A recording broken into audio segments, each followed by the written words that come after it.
I used to squat, bench, and deadlift 6 days per week each. That program got me to a 700-pound squat, videoed here, a 765-pound deadlift, and a 405-pound bench. It also inspired Agata Sitko, arguably the best powerlifter in the world. Yeah, he said it on one of his YouTube shorts, and that's where I got this idea. And I was like, that sounds fun. So based off the results of these two outliers, this means this is 100% the most optimal way to train.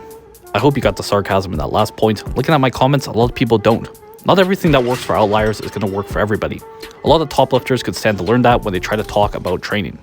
I do think this high frequency can be useful for everybody for two reasons though. First, it can teach you to push your limits, and what your limits really are. A lot of people would be surprised how hard they could really go.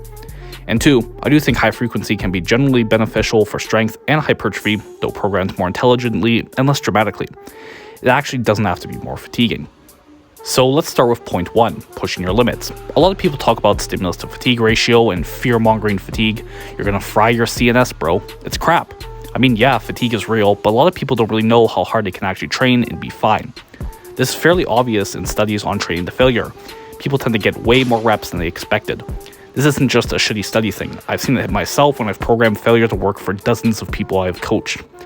There are studies doing insane volumes as well, and the people got stronger and bigger. They didn't burn out from the insane programs they were doing, up to 50 sets per week. Your limits are a lot higher than you think they probably are. I've done some insane training in my day, besides just the 6 days per week SBD. I've done periods where I did 50 sets per week on squats and deadlifts. I've done 68 sets of bench per week in my program as well. That's what got me my 405 bench. And while I don't think these were optimal, I did progress, and it taught me what my limits are.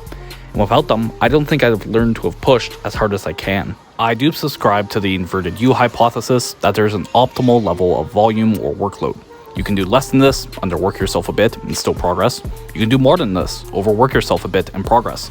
But I firmly believe that if you never actually test pushing yourself fully, you'll probably err towards underdoing the optimal amount, as your frame of reference is shifted towards underdoing it. So even if for a short amount of time, try really pushing yourself with training, beyond what you think may be optimal. Again, I think you'll surprise yourselves in a good way and help better find what is actually the optimal level of workload for you. Now beyond that, part 2, the more practical applications of higher frequency. I think it can lead to more strength and hypertrophy. Now I know people debate about intensity versus volume or whatever variable for gains. I don't think we need to get into that too deeply. High intensity people say too much volume will cause too much fatigue to push intensity. High volume people say too much intensity will cause too much fatigue to push volume. Either way, the basic argument comes down to maximizing stimulus per amount of fatigue to maximize gains. I believe high frequency allows that no matter which variable you want to push. Now, previous research on high frequency tended to show no benefit, but that's because they matched things. Same weights, same intensity, same volume. As I'm about to go over in my examples, this isn't realistic. You'd be able to do more of these with higher frequency. In a recent meta-analysis by Zach Robinson and Josh Pellin, two actual powerlifters who have better practical know-how than your average researcher, found that more frequency leads to more strength and hypertrophy, assumably due to allowing an increase in workload. Now let's illustrate how this works with some practical examples. Let's compare doing 10 sets of squats per week in 2 protocols. You can either do them all on one day, or split it into 2 days where you're doing 5 sets each. Each set we do produces fatigue. The following sets are worse because of this fatigue. If we're doing all of our sets in one day, that means there's more fatigue on average per set we are doing. We're doing lower quality sets overall. That means we're either lifting less weight for the same difficulty or more difficulty for the same weight, leading to more fatigue. And fatigued work produces worse results. And not only would the quality of work be higher, you can handle more work overall if you use a higher frequency.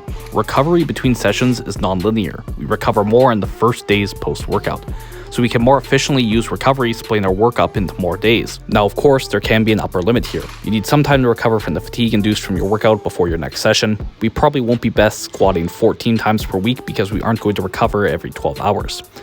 That's what's going to limit you. I find this is usually around 2 to 3 sessions per week on squats and deadlifts, and 3 to 5 on bench for most people, but there are some people who can push even higher. Like I said, you may as well test your limits.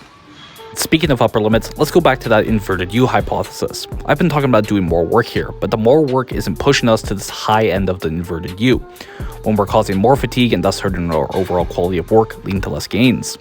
What we're doing instead is shifting how much we can recover from, so our optimal point on this inverted U is at a higher stimulus, which means we're going to make more gains overall given we're getting more stimulus. So how would I practically go about trying high frequency? Well, I'd simply take your current weekly set count on whatever lift or movement and just split it up over more days. Don't change any other variable, just see how your recovery feels from here and adjust your workload accordingly upwards. Based on my theories, you should be able to handle more workload. If you find yourself actually more fatigued or no different, you could be already at your theoretical upper limit of frequency, as I mentioned above, where you just can't recover enough between sessions. So that's basically it. I think everybody should try high frequency to learn to push their limits and to handle more stimulus overall. Please like, comment, and subscribe if you haven't already, and once again, thanks for watching.